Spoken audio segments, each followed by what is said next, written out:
Hey, so this is a warning here. Do not join the mob. And when I say don't join the mob, I'm not talking about the respectable La Cosa Nostra. I'm not talking about Tony Soprano and all those good guys. I'm talking about the social media mob. There's a warning here because increasingly everyday Americans are being sucked in and drawn into the mob. It's a mob full of malevolent forces. Oftentimes these are malevolent online and international forces, and part of the support for that argument comes from what happened recently with X. X published a location feature, and here's an excellent National Public Radio story on exactly what happened. So X publishes this feature, and it shows that many of these really popular, really engaged social media sites that are causing so much of this conflict back and forth are actually foreign sources. And what's happening with these sites is, through a variety of very sophisticated social engineering tools, they are encouraging people to get engaged in these social media fights, these back and forth things. And that's very unhealthy. It's very dangerous. And I'm going to talk about how it can be economically devastating to a variety of people in the context of defamation and slander.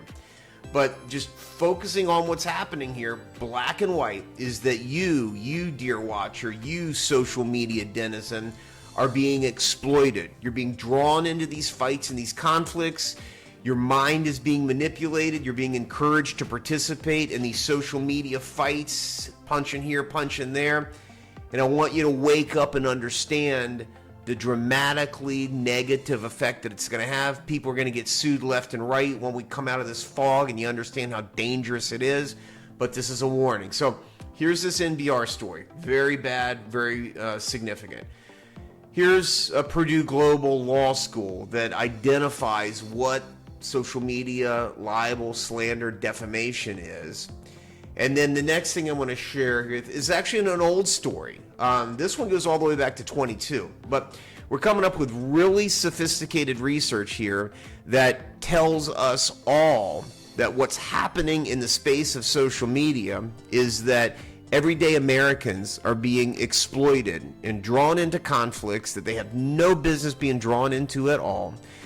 The effect of that is causing conflict and strife within individual communities and nationally. So the warning here, the hope is that you will be alerted to this and you won't be drawn into it. The next thing I want to focus on is Charlie Kirk and what happened with Charlie Kirk. Horrible that happened to him at the front end, but let's talk about the effect of all of this. So there's this link here. Utah Governor Spencer Cox calls social media companies conflict entrepreneurs that share blame for Charlie Kirk's death. And he identified a really important term there that people want to focus on: conflict entrepreneurs. Again, if you're watching these stories and you're feeling what's happening to you emotionally and psychologically, you're being drawn in and called to participate in this stuff. And you may be, in addition to engaging in some, just ugly behavior, engaging in defamation, slander, libel, extortion, all these kind of things. And I want you to think about that in the context of conflict entrepreneurs. So what happens in the space of this is, he's shot, but then people go online and they start making comments. And these stories here reflect that.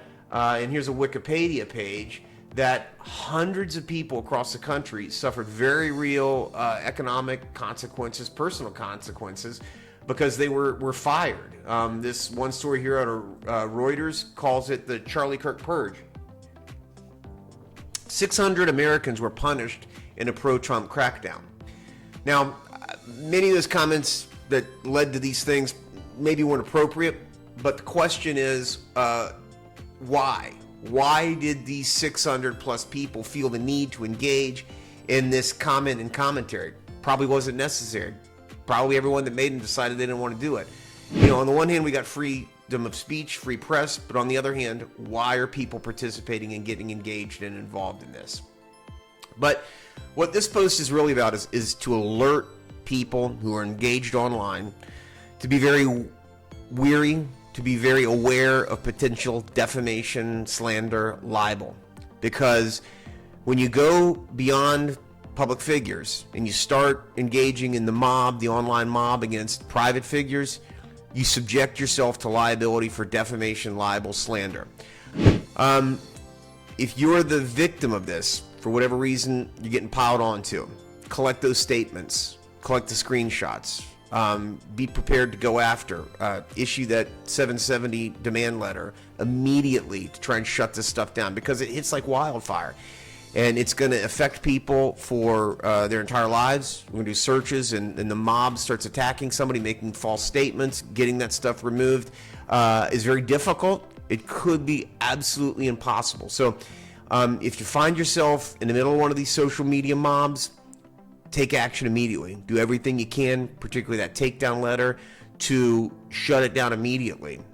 If you are publishing these comments and maybe you made a post, didn't understand how it was going to get out of control, but it's up there now, take it down immediately, because under some concepts that we'll discuss later, the concept of endorsing these comments on pages is going to smack people real hard in a real big way, and it should. So if you're a victim of the social media mob, defamation, online slander, capture those statements.